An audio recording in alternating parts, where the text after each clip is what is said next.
കേരളത്തിൽ കർഷക തൊഴിലാളികൾക്ക് പെൻഷൻ എന്ന പദ്ധതി നടപ്പിലാക്കിയത് ഇടതുപക്ഷ ഗവൺമെൻറ്, നായനാർ ഗവൺമെൻറ് അധികാരത്തിൽ വന്നപ്പോഴാണ്. അതുവരെ കേരളത്തിൽ കർഷക തൊഴിലാളിക്ക് ഒരു പെൻഷൻ എന്നത് ചിന്തിക്കാൻ പോലും പലർക്കും കഴിഞ്ഞിരുന്നില്ല.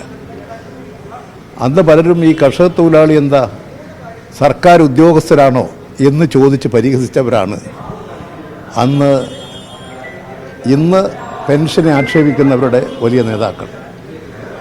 പക്ഷേ ഇടതുപക്ഷ ഗവൺമെൻറ്, നായനാർ ഗവൺമെൻറ്, തുടർന്നു വന്ന ഗവൺമെൻറ്റുകളെല്ലാം കർഷക തൊഴിലാളികൾക്ക് മാത്രമല്ല, ഈ കേരളത്തിൽ ജീവിക്കാൻ കഴിയാത്ത മറ്റ് ജനവിഭാഗത്തിനും ജീവിക്കാൻ ആവശ്യമായ ഭൗതിക സാഹചര്യം ഒരുക്കി കൊടുക്കാൻ പെൻഷൻ പദ്ധതി ഫലപ്രദമായി നടപ്പിലാക്കി.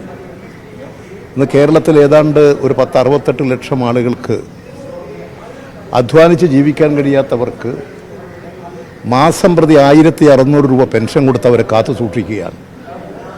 അങ്ങനെ പെൻഷൻ കൊടുത്തവരെ സംരക്ഷിക്കുന്നതിനെ പോലും പരിഹസിക്കുക, ഈ ലക്ഷക്കണക്കിന് വരുന്ന പാവപ്പെട്ടവർ കൈക്കൂലിക്കാരാണെന്ന് അവരെ പരിഹസിക്കുക, ഇതൊന്നും ഒരു രാഷ്ട്രീയ പാർട്ടിക്ക് യോജിച്ചതല്ല. ഇതെല്ലാം അവർക്ക് അർഹതപ്പെട്ടതാണ്. പെൻഷൻ അർഹതപ്പെട്ടൊരു ആനുകൂല്യമാണ്. ചിലപ്പോൾ ഗവൺമെൻറ്റിന് ഒരു മാസം കൊടുക്കാൻ സാമ്പത്തിക ശേഷി കൊണ്ട് തുടർച്ചയായി യഥാവസരം കൊടുക്കാൻ കഴിയാതെ വന്നാൽ തൊട്ടടുത്ത മാസം ഗവൺമെൻറ് 2 മാസത്തെ പെൻഷനും കൂട്ടി അവർക്ക് സംരക്ഷിക്കുന്ന നിലപാടാണ് സ്വീകരിച്ചത്. അങ്ങനെ സ്വീകരിക്കുന്ന നിലപാട് പോലും പരിഹസിക്കുക എന്നുള്ളത് ഈ രാജ്യത്തിലെ പാവപ്പെട്ട ജനങ്ങളോട് കാണിക്കുന്ന പരിഹാസ്യതയാണ്.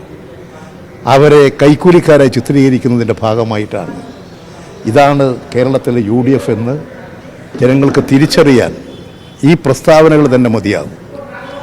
കേരളത്തിൽ ഇടതുപക്ഷ ജനാധിപത്യ മുന്നണി ഇത് മാത്രമല്ല, കേരളത്തിലെ മുഴുവൻ ജനങ്ങളെയും സംരക്ഷിക്കാൻ, അതിദരിദ്രർ ഇല്ലാത്തൊരു സംസ്ഥാനമായി കേരളത്തെ മാറ്റിയെടുക്കാൻ ഫലപ്രദമായ നടപടികൾ സ്വീകരിച്ചു വരികയാണ്. കേരളം വളരുകയാണ്, കേരളം വികസിക്കുകയാണ്, കേരളം ഇന്ന് വികസനോന്മുഖമായൊരു കുതിപ്പിലാണ്. ഇതെല്ലാം കണ്ട് സഹികെട്ടവർ, ജനക്ഷേമകരമായ നടപടികൾ കണ്ട് ക്ഷമകെട്ടവർ, ഈ കേരളത്തിലെ ഗവൺമെൻറ്റിൻ്റെ ക്രിയാത്മകമായ പുരോഗമനപരമായ നടപടികൾ കണ്ട് ഭയപ്പെട്ടവർ അതിനെ പരിഹസിക്കാനും ചെറുതാക്കാനും നടത്തിക്കൊണ്ടിരിക്കുന്ന ഈ ഹീനമായ നിലപാടിനെ കേരളത്തിലെ ജനങ്ങളാകെ, പെൻഷൻസ് എല്ലാം തള്ളിക്കളയും. ഇത്തരത്തിലുള്ള പ്രസ്താവന നടത്തിയ പാർട്ടികൾക്കും ഗ്രൂപ്പുകൾക്കും സംഘടനകൾക്കുമെതിരെ ശക്തമായി പ്രതികരിക്കും എന്നാണ് ഞാൻ മനസ്സിലാക്കുന്നത്.